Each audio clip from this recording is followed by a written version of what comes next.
All right. I want to get you guys' opinion on something. I know this has to do with football, but then doesn't have to do with football. And it's a topic that we kind of just, you know, we kind of really just beat this topic up, so much. It's a lot that's going on with this topic. However, I don't know if you guys saw. I mean, I was watching the NBA playoffs, right? And I saw a picture. On Inside the NBA, they show the go fishing. When you get knocked out, they show yeah, they going fishing, right?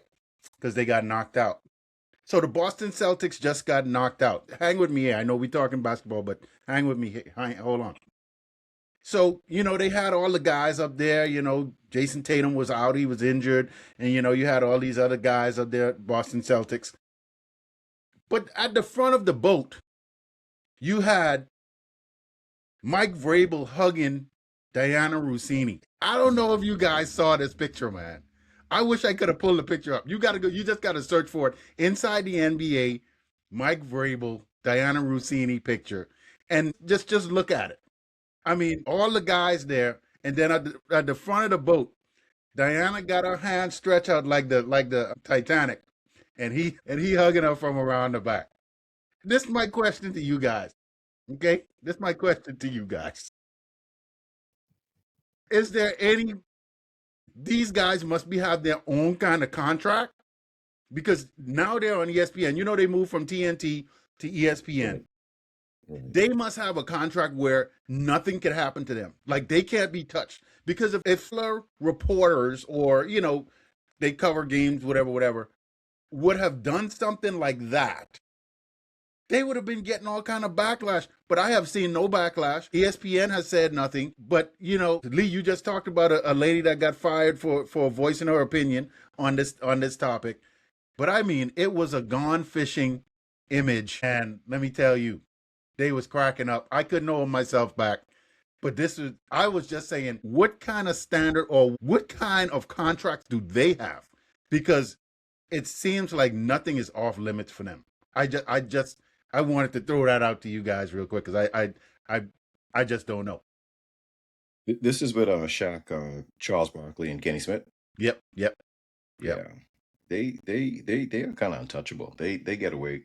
I don't even say get away with a lot of things. It's just I think the career that they carved out on after their playing days, knowing their personalities, and I think with some people where you kind of have an intimate knowledge of how they are as a person, as an individual, or you feel like you do, they can kind of get away with saying and doing certain things because you don't really feel as if it is personal.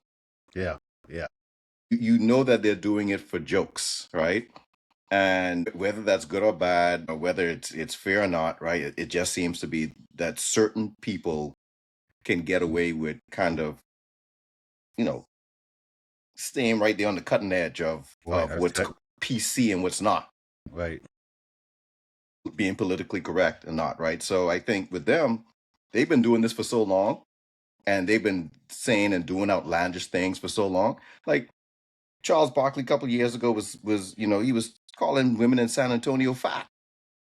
That is true. Remember that? Like and he was doing it and he was unapologetic about it. Yeah.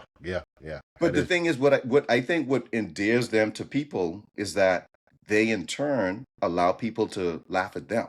They're not afraid to also they don't take themselves seriously. Be the brunt of the joke. They don't take themselves seriously. So I think when you carve out that type of niche, you can kind of get away with stuff like this. In defense of the image, I took a look at the image. It was very tastefully done, right? It was mimicking that scene from Titanic with the girl with her arms outstretched and the guy behind her. I'm on top of the world. And on the boat, they also had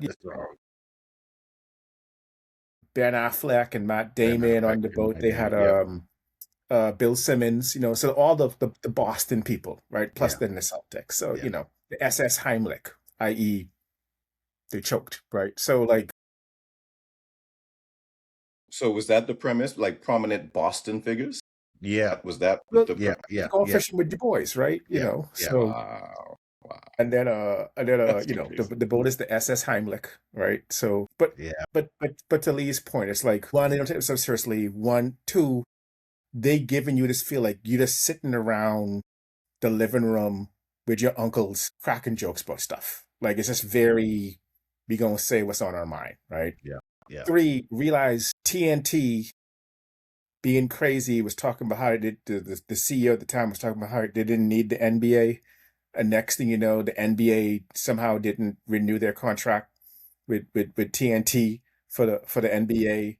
And this show is so revered. TNT is loaning it. ESPN is renting it Renting it. from TNT TBS. Mm-hmm. Right? Yeah. That's how amazing the show is. That, hey, even though we ain't got it, we need to keep it going. Yeah. Yeah. Right? Yeah. So, Yeah. but yeah, you know, tastefully done. But yeah, they can, between what we know Ain't tasteful Barkley to enough. be, what Shaq to be, and then Kenny just going along poking people, and Ernie does a great job of like facilitating without really getting involved most of the time. I mean, Right. they can say a whole bunch of stuff and get away with it because that's just what they do. Like, yeah, Yeah. like whatever. Yeah. So yeah. Yeah. Yeah. I just saw that, and I just, when I look at it and look at the landscape of it all, I really think, for me, those guys are, to me, the most funniest and genuine guys on TV. I that just, in sports TV, I could watch them on a given night. Just turn them on. I don't even have to watch the NBA. I just turn them on and watch them, and just, I could laugh. I could really laugh. If I need a laugh, I turn them on, and they could do it for me. So yeah. All right. All right. So I got a question for you guys. Now, for we want to talk about QBs. Other than the QB for your team, what QB in the NFL would you root for, or say, I really want this guy to do well? I really want him to succeed. So take your quarterbacks out of it, and I would like to know, if you want me to go first. I could go first on it, and I'll tell you, for me. And this is not going to be any surprise. This is not going to be any surprise for anybody, because I've been talking about this guy all season. All last season I was talking about him, so I'm going to play it safe on this one. And my guy would be C.J. Stroud. C.J. Stroud with the Houston Texans, the best quarterback in Texas, I might add. I think C.J. Stroud is at the point now where he's at the crossroads. He's at the crossroads. I mean, he had a great, great, great rookie season. Everybody kind of picked up on, where he was. I don't know what his, it appears that he's a great worker, but I don't know what he does on the outside. I don't know what he does. I hadn't seen anything, or he doesn't really show that part of his training, or guys put the stuff out there so people know that they're training, right? So, but there's other guys that they just train and you don't even know. Well, I just show up and I do my job, right? So he may be one of those guys that's really not showing. But I think this year for him, they have the defense and they made some changes. CJ Stroud, I would really like to see him succeed. I think Houston is right there. They are there to really make a jump, make this next jump, and I think they're waiting on him. They're waiting on him. D'Amico Ryans is not throwing him under the bus yet. D'Amico Ryans is a great coach, and he hadn't thrown him under the bus yet. But I think this is the year right here that's going to be the turning point for C.J. Stroud, because he needs to really. He really needs to step up. And I know you guys gave me a look when I said the best quarterback in Texas, right? And I know there's another team there with a star that people would say that quarterback is the best in Texas. And that's highly debatable. That's highly debatable. That other quarterback has two, receivers that are, I mean, they got it all, right? At the receiver position in that other place. But I'm rolling with CJ. I'm rolling with CJ. I definitely think CJ is going to make well, I'm not going to say he's going to make this, but I would like, if there's anybody else other than my QB, I would like to see this guy really take the next step and get this team over the hump, because I think they're waiting on him. Everything else is in place, and they got to wait on. He has to make the next step. Otherwise, I think he might be on his way out of Houston. What you guys got? CJ Stroud is out of way. He's going to be out of Houston. I'm just put it out there. Like there's no. We're going to get on that later. We're going to answer this question, but yeah, we'll answer that later. Yeah. You go, Doc.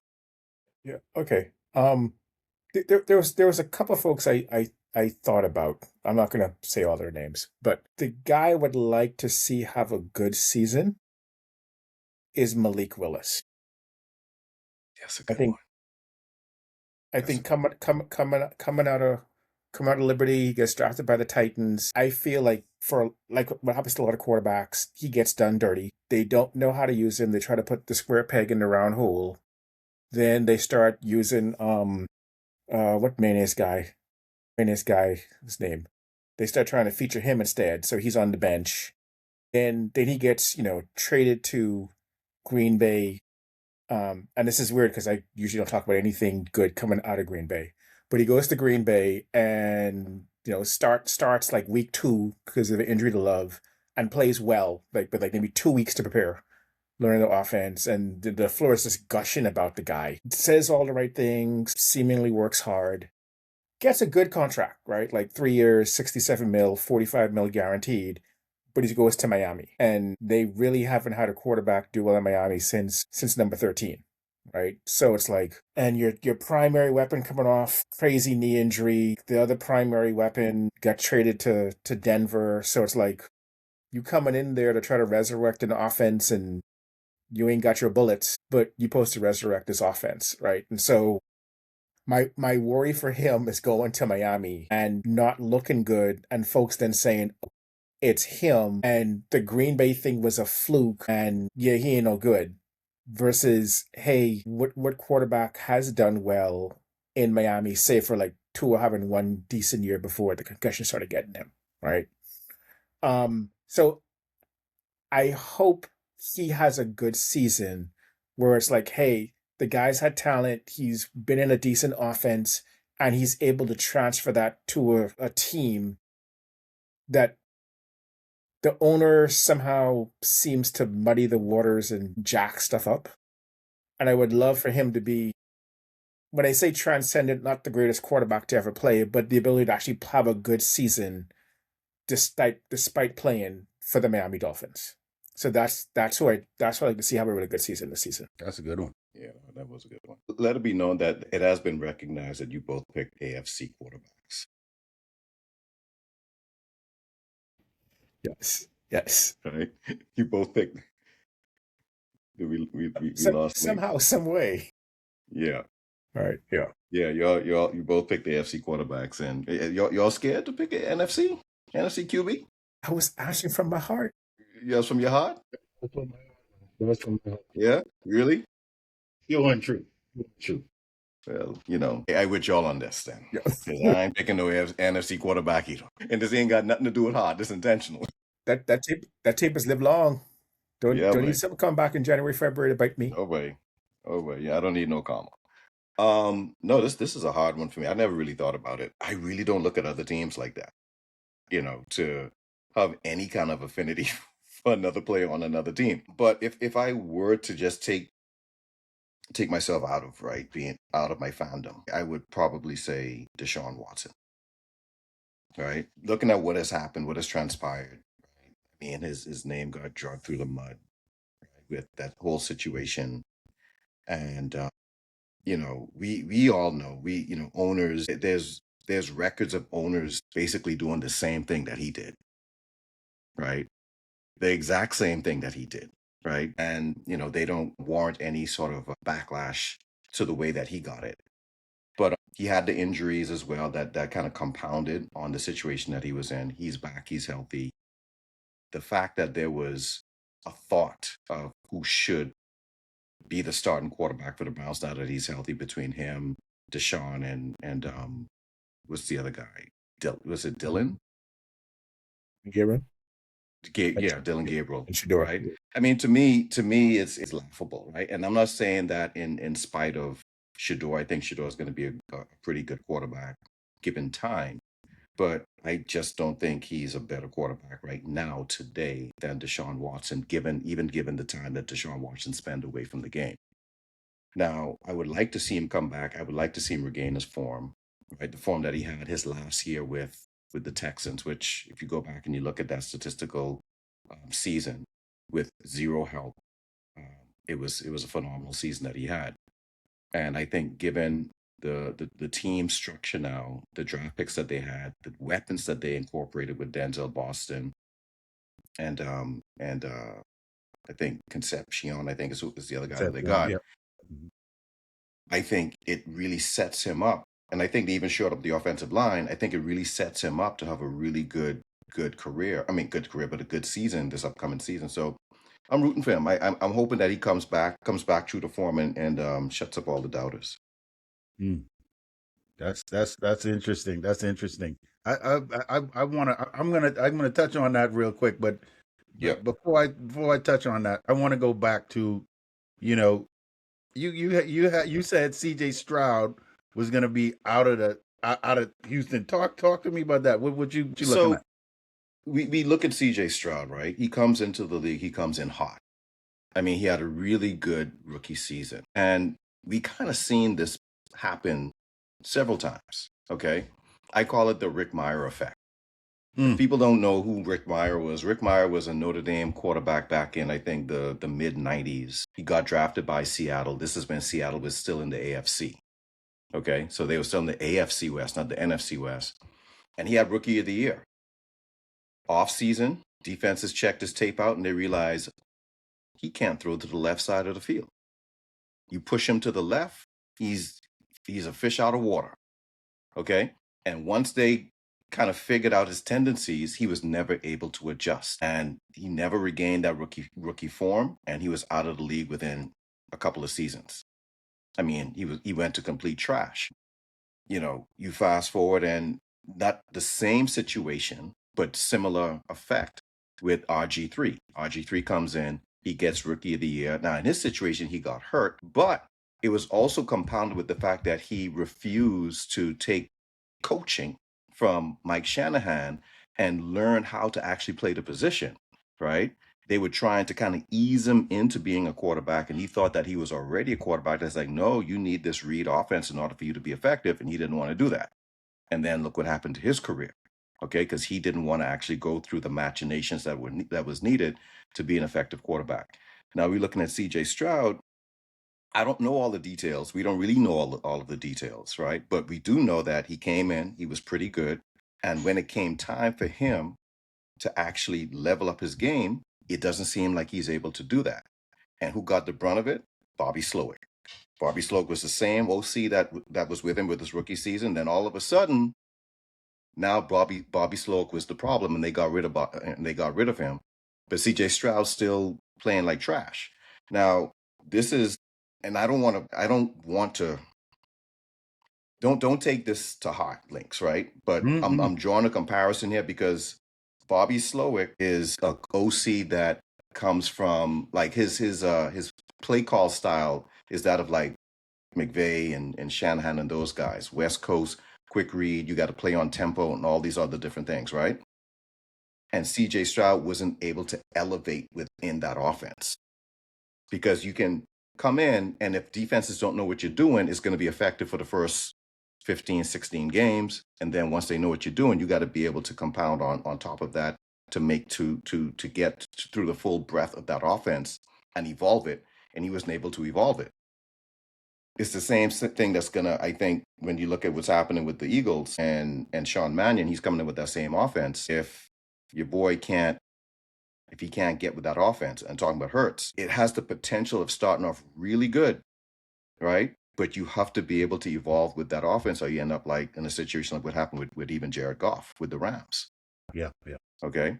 But going back to CJ Stroud, he just didn't seem to be able to grow and evolve. And now I think they're on their they're bringing in their third OC, or is it the same guy that came in after Slowick? I'm not sure. Yeah.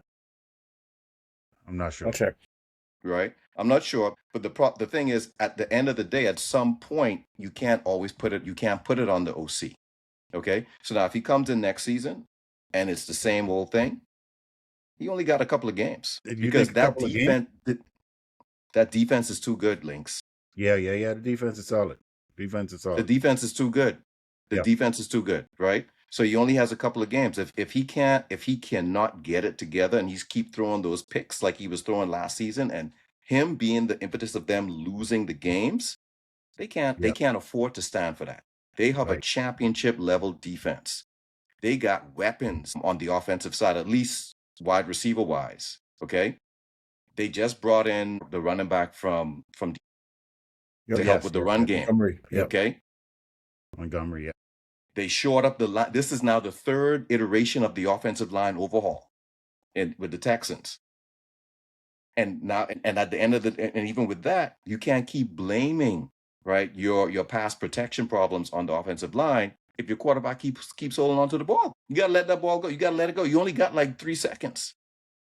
So yeah, at some point, if he doesn't get it together, I think this will be his last season with the Texans. And just to fill it in, the OC Nick Cayley was hired last year. Yeah, they keep him this year, but they didn't change a lot of the offensive staff when they fired Slowick, and I think they made some changes with the staff. So this is probably going to be more of Nick Cayley's guys coaching this year under him. But to your point, this is now your second offensive coordinator. They're bringing in other people to bolster the OC. If you can't make the adjustments, it may be the quarterback. Hey, Doc, and where did Nick Cayley come from? New England. And then 2015 to 2022. Right. And before New England, he was with the Rams. With the Rams. Yeah.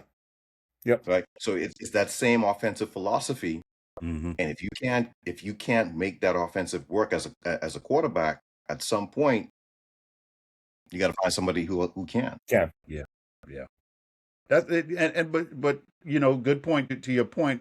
Yes, this is a make or break year for him with all the changes and everything that you mentioned. This is definitely a make or break year for him for sure. So yeah, I definitely I could see that. And the proof in the pudding is the fact that he came in, that he was drafted the same year as Will Anderson, right? Will Anderson got his contract. Yeah. One of them got the big extension. Right. The other one didn't. Normally, the quarterback gets his money first. That is true. True. Yeah. That's right on the wall right there. Lee, I just wanted to touch base on Deshaun Watson real quick. Deshaun Watson costs his on himself, man. Deshaun Watson costs his on himself. I know he was injured, right? And he had the injuries and all that. But he caused this on himself. I mean, he probably was doing this from back in Clemson days, man. This is this right here. And I'm not saying, there's a lot of guys that have character flaws, right? And as like you mentioned, you even mentioned NFL owners and stuff like that. We know you're talking about, yes, it was nothing. That just got swept under the rug.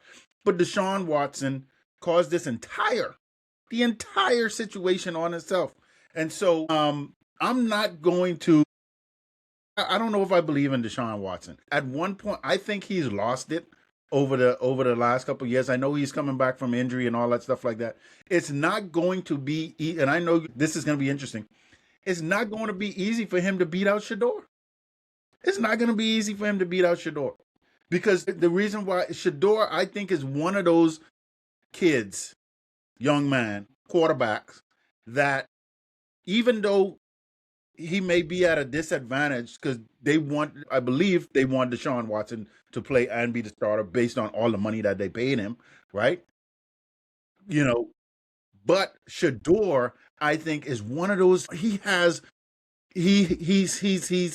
doesn't care what other people have to say, which is great. That's a good trait to have. And I think he has a work ethic that is going to help him rise above what Deshaun Watson can bring. I know Deshaun Watson is working, but so is Shedeur. And I don't know about Dylan Gabriel. I know Dylan Gabriel has a work ethic as well. I just think he's coming up short on the talent aspect, and just not quite there. He may be good at it with some other team, but I think Don't sleep on Shedeur. I think it's going to be this definitely going to be a fight for who's going to start at quarterback. If Deshaun is thinking he's just going to come in there and take this, and I was here, so I'm healthy now, so I'm going to be the starter. He got another thing coming for him because I think this is going to be a big fight with Shedeur. So I just don't. For me, this is just my opinion. I just think Deshaun Watson's time is past. Well, let me retort to that, right? So I don't think Deshaun Watson think it's a given. I mean, especially going through what he went through and the struggles that he's encountered over the last couple of seasons. I don't think he thinks anything is going to be given to him, right? There's no way he's that naive. Now, when you say he did it to himself, yeah, I mean, we're all accountable for everything that we do and for everything that happens to us, no doubt, right? But let's not pretend like whatever he, the things that he was accused of, that you can't look at all of you got to look at some of that with a grain of salt. Like, you got to look at some of that sideways as well, right? The lawyer in question who was putting all of those who were bringing in all of those accusations against him, Tony Busby, he's a sleazeball, and he's known for doing this, right? He's known for bringing in and trying to jump on these athletes and entertainers, because he tried to do it to Jay-Z too, right? And trying to make a quick buck, not just for himself, but for not just for the accused, but also for himself. All right. And a lot of these accusations, they didn't have any validity. They didn't have any validity. There was no proof. That's why it never went to trial. None of this went to trial. Yeah. They were all accusations. So I can't say that he did it to himself and put it all on him. Like, again, we got to be accountable, but there's no proof that he actually did anything wrong. What we do know was that he came to an impasse with the Houston Texans. They wanted him to sign. He didn't want to sign. And then all of a sudden, because he didn't want to sign an extension with them, then these accusations start coming out miraculously, right? Go ahead, Doc. He wanted out because J.J. Watt just got out. Right. And supposedly McNair, the owner, and Busby were friends. Right. So all of a sudden this stuff came out to make his trade value, his free agency value drop. Right. And then one of the women actually filed a police report. And the moment that happened, it went from civil to criminal.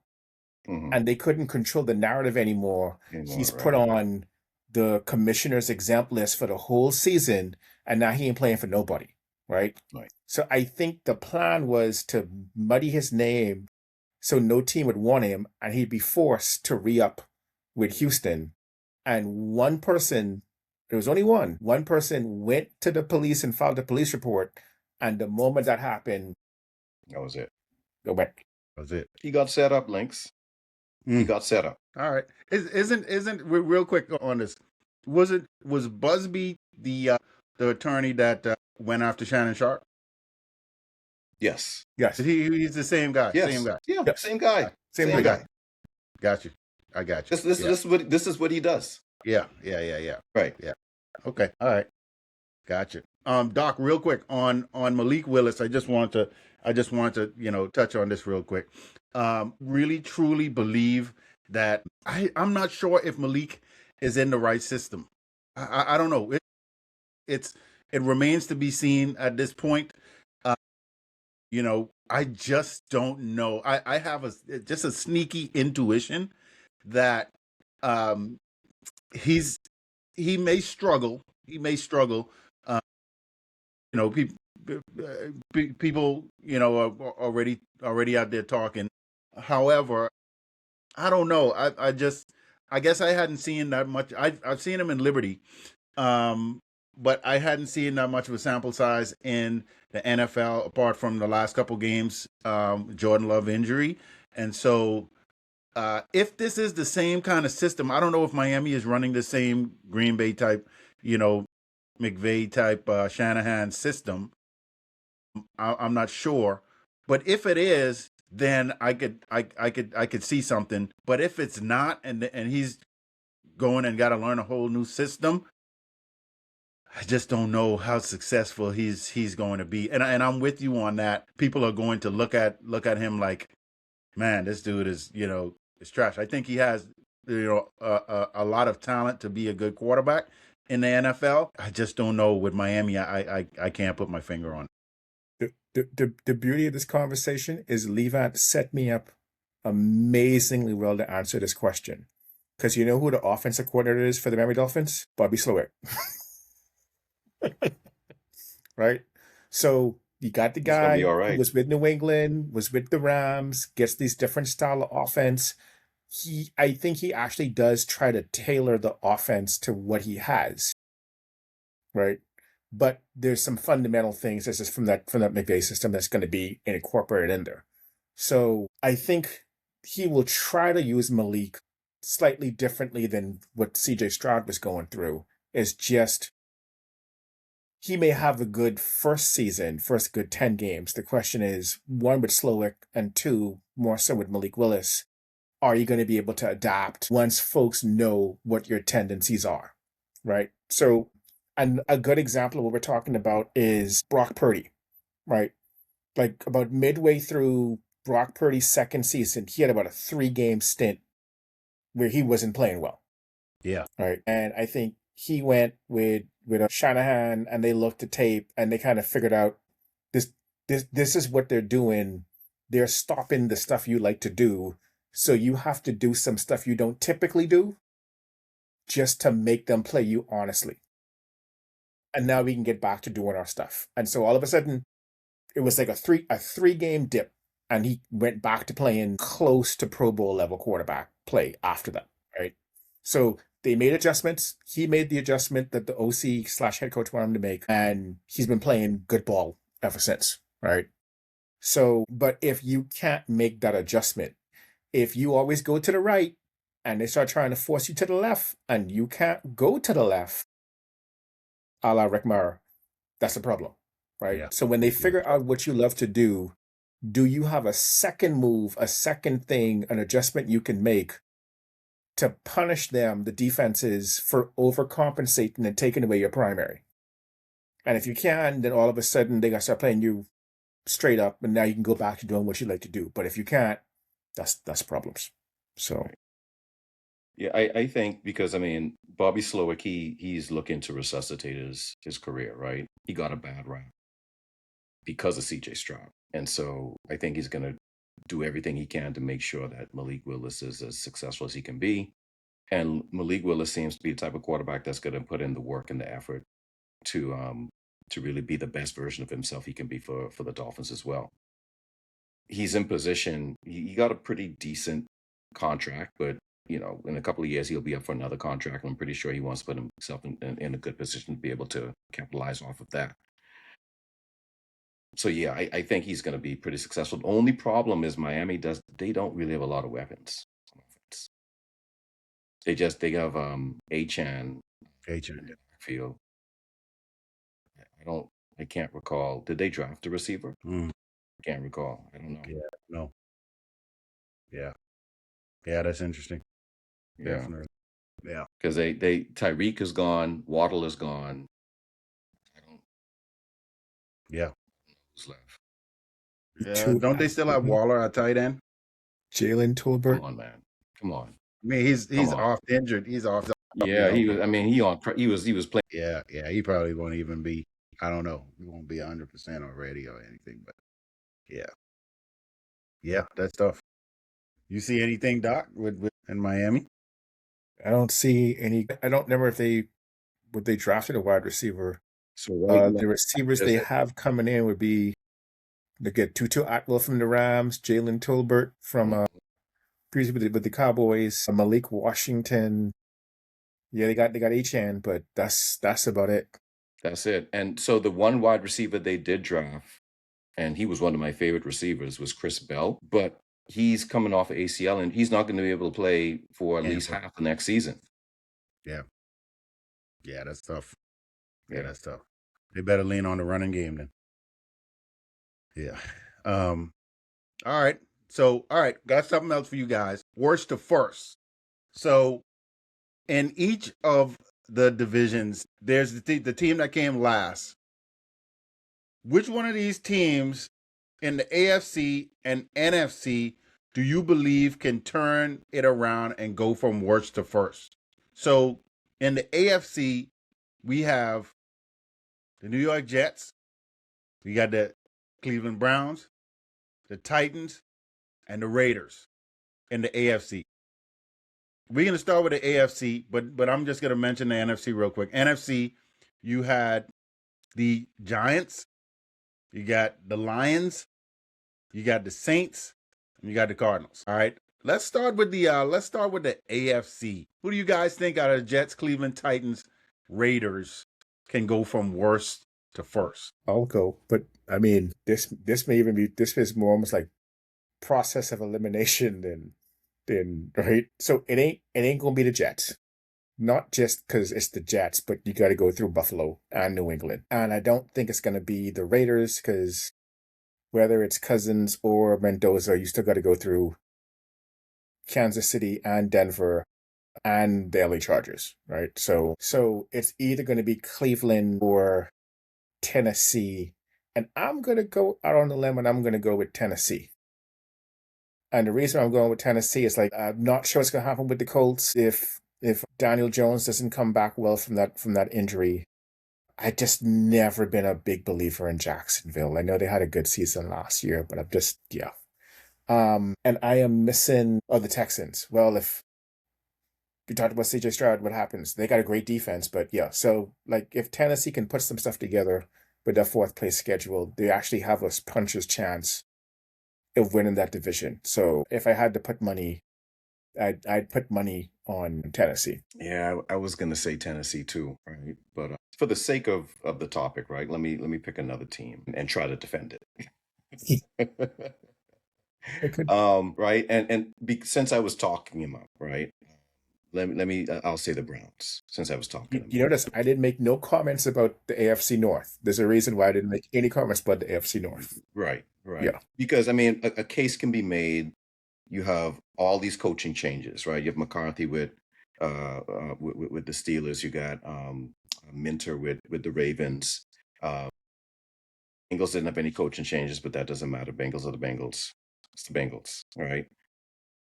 And so you have Browns who also have a coaching change, but again, with the influx of new talent that they brought in, the running game should still be strong with Judkins coming back. I know Judkins had an injury, but if he comes back at full strength coming into the season, the running game should be pretty strong. You got receivers now. You don't have to rely on Jerry Jeudy anymore, right? You actually have some really good talent coming in at the receiver position. And if Deshaun Watson, again, if he can regain his form, defense is already stout, right? That defense is pretty good.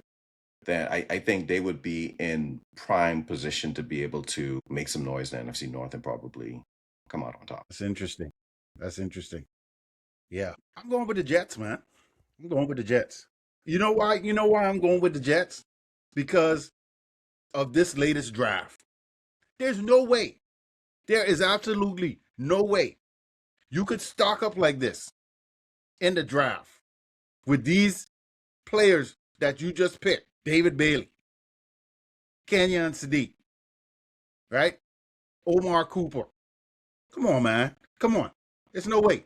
There's no way. Look, Glenn, this is Glenn's opportunity right now to take this. They're gonna shock the Bills. The Bills the Bills is the Bills, right?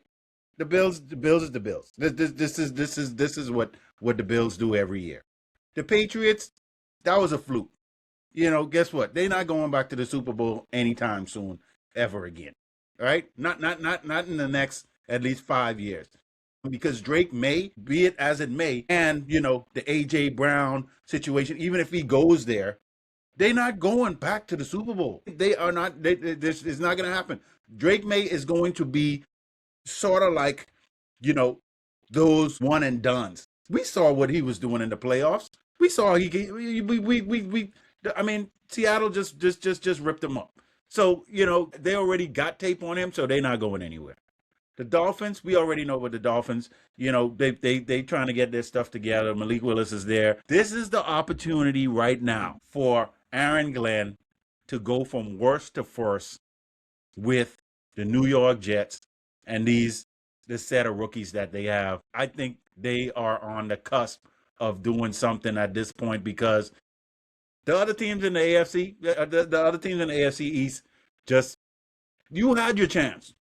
You had your chance. And it was last year, and you blew it. You blew it. So, I mean, what can you say? This is going to be the New York Jets' opportunity right now to take the AFC East. So I'm going with the Jets. Who's going to be their quarterback again? Why you had to bring that up, man? Just saying, that's an important position. Why you had to bring that up? What's my man? Welcome back, Carter, man. Gino. Yes, Geno Smith? Gino, man. Gino So- solid. so- Gino solid. And look, this isn't to disparage Geno Smith. I like Geno, right? And I think given the talent that they have, Geno could actually play really good ball. My thing is, I believe, so the Jets are going into next year's draft with 2 or 3 first-round picks. I think Three? Big three. 3, right? Yeah. One coming from Dallas, the other one from the Colts, right? Yes.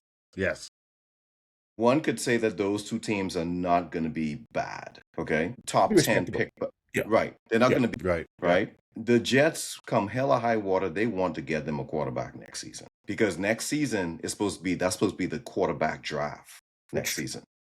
That's supposed to be a quarterback rich draft, but you're not going to find a quarterback past pick 5, right? Or 4 or whomever those quarterbacks they're going to get picked up. The top 1, 8. 2, 3, Yep. boom, boom, boom, boom, boom, Boom, right? boom, boom, boom. Yep.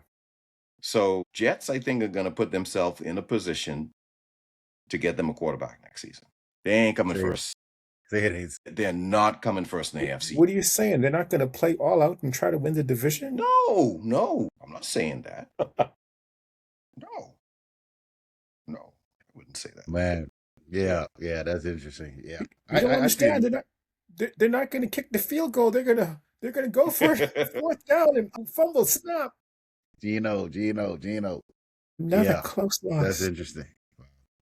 All right, I got you on that. We'll.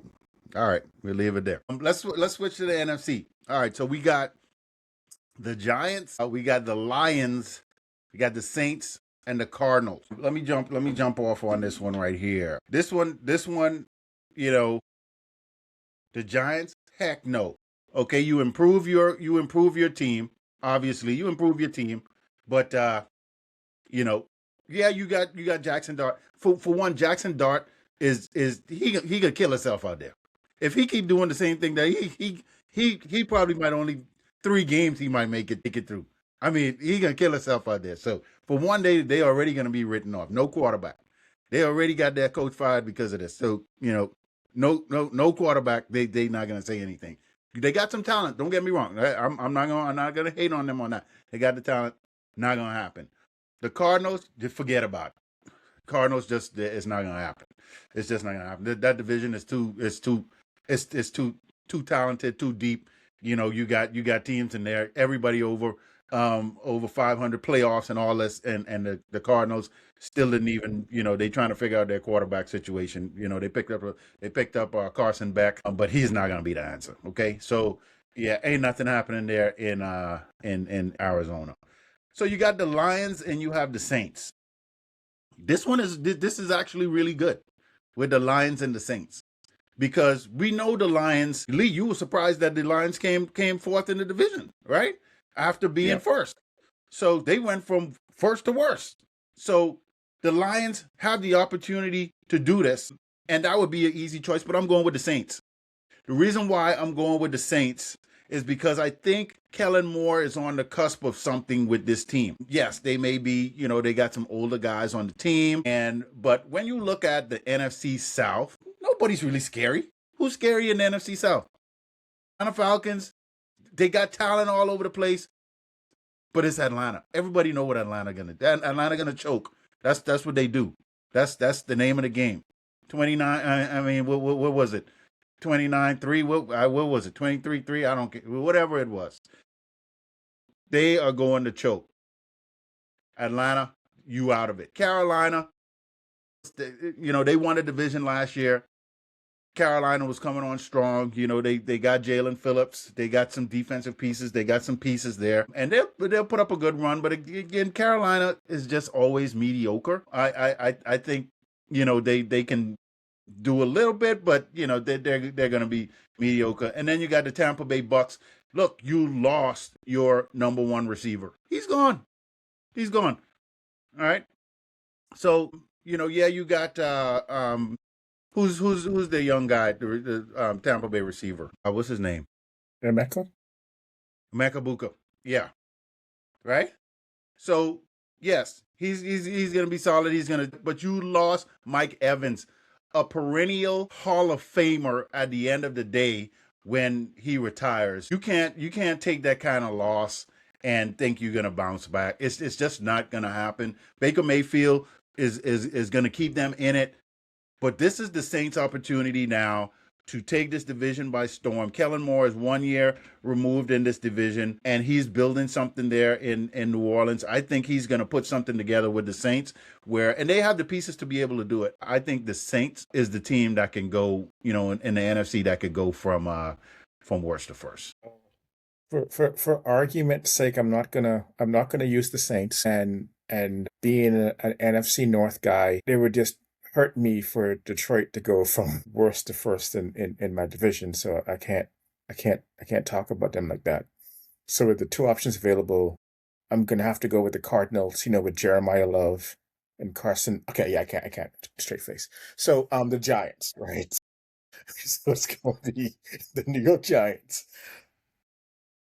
So, I couldn't wait to hear. I was like, "Ooh, I can't wait to hear this." Be a good one. 3 seconds. I can hold it for a good 3 seconds, and then I'm gonna have and to. They got Carson Beck. Yeah. Carson Beck. So, now the Giants can do it based on a couple of things happening. One, the Eagles have to implode, which is a distinct possibility. Like easy. If you see, it's close. I don't roll off your tongue so quick, man. No, man. There's only so much you could take a Sirianni, right? So if y'all start off 2-4, 2-5, who knows what's gonna happen? Anyway, I think the Cowboys will be better on the defensive side. I think the offense will still be good. I don't know if that's going to be enough, right?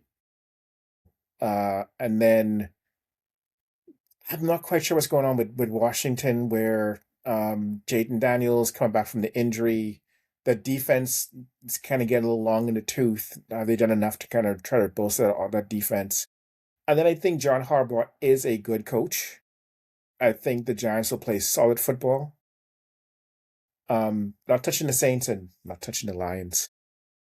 I do think the Giants have an outside chance of going from worst to first in that division, and restarting the trend of a different division winner back for the NFC East. It's been 20 years, and then the Eagles finally had the repeat, but there may not be a three-peat. So I'm going to go with the Giants. Yeah, you took my take, man. I was going to go with the Giants too. The Saints are easy.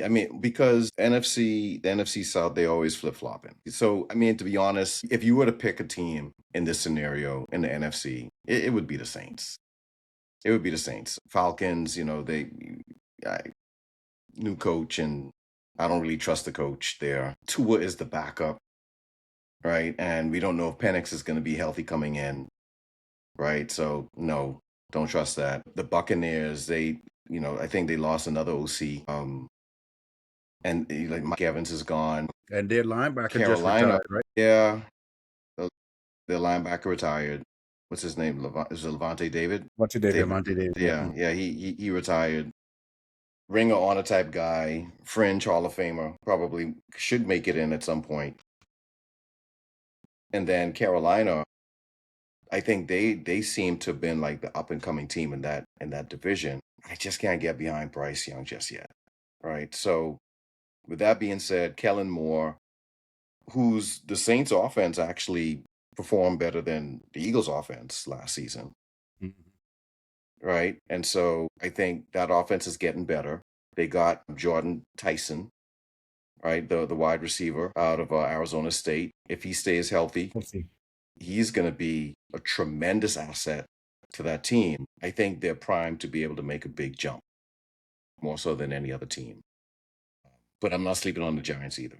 Giants made a whole lot of acquisitions, a whole lot of moves. They brought in Isaiah Likely, Tremaine Edwards, Daniel Falele, the offensive line. And then let's not even talk about the draft with Avril, with the Reese and Maui Noah. So I think it's looking like a real hardball team now. And they're going to be run first in the trench on both sides of the ball type of team. So it's probably, to me, it's a toss-up between those two teams. But if I had to pick one, it'll be the Saints. Yeah, yeah. Yeah. I want to know why nobody picked the Lions, because it was close for me between Doc. I understand. I got you. But it was close for me between the Saints and the Lions. I think those are the two teams more so than the Giants, and not because of the NFC East or anything like that. But seriously, I think with the Lions, losing the OC and the DC, and that's removed, and now you coming back a year. I could expect that to happen. I didn't expect them to come last in the division, but I think they're gonna be, they're coming back. They're coming back, and they're gonna be a team to really fight in that division. Let me jump on that first. So, and I'm trying to be as objective as possible. I'm not sure about Kyler Murray with the Vikings. I would love for him to have a great season, of course, but I'm skeptical about how that's all going to fit, right? Green Bay typically does well. They don't usually have a fall off season, right? So like last year they were the 9-7-1, and that's like an off year for Green Bay. So you're talking probably 10-7, 11-6 at a minimum. The team that frustrates me the most right now is the Bears. Right there. That's the team that frustrates me the most in that division. That's my prime reason right there, Lynx. Right? I got you. Ben Johnson, he got it out for two teams in that division. Okay? The Packers, because of the history, and he will always want to stick it back to the to the Lions. And I don't think the Lions exposed themselves last season, man, right? Because you had in the middle of the season Dan Campbell trying to take over offensive play calling duties. Okay? And it showed just how integral Ben Johnson was to the success of that team. They're going to find out real quick why the Rams did what they did. Because now, like their running back the second running back is gone. Everything's going to be on Gibbs. They're going to go as far as Gibbs can take them at this point. Because if you're trying to have that offense run through Goff, you're in trouble. Yeah. You're in trouble. And at some point, they're going to need to do that without the threat of the run. And I don't think he's going to be able to deliver. And again, the way that the Bears are, the trajectory that they're on, the job that Ben Johnson is doing, and they got Caleb Williams, right, playing phenomenal at that quarterback position. I just don't see Lions being able to supersede them and the Packers to get to that number one spot. That's the only reason why. Yeah, I like it. I like the fact that the teams that everybody picked in here and your reasons why. I think this is going to be. I really do think some of these teams can go from worst to first. Some of them we just we just did what we had to do, but I think some things can happen, man. It's going to be an interesting season. I know camps are coming up, right? You got mini camps coming up. I know they got the rookie camps that just going on right now, and then after that, I think they're going to have OTAs or mini camps or something like that coming up pretty soon. I think in June or something like that. Yeah, I think the first set of OTAs is in June. Yeah. So we're gonna see how these teams start shaping up. They're gonna be bringing players in. I know you got a bunch of undrafted free agents that are there. I know some teams have already signed some of those free agents already to the contracts just based on what they've seen at some of those rookie camps. So yeah, it's going to be interesting with these teams, how the team's going to shake out and stuff, man. I'm looking forward to some more of these camps and seeing what's coming out of there, man. Definitely want to hear from you guys with your teams and stuff, what kind of moves y'all making. So yeah, we'll see. Yeah. All right then. All right, guys. All right, fellas. Take care. Later.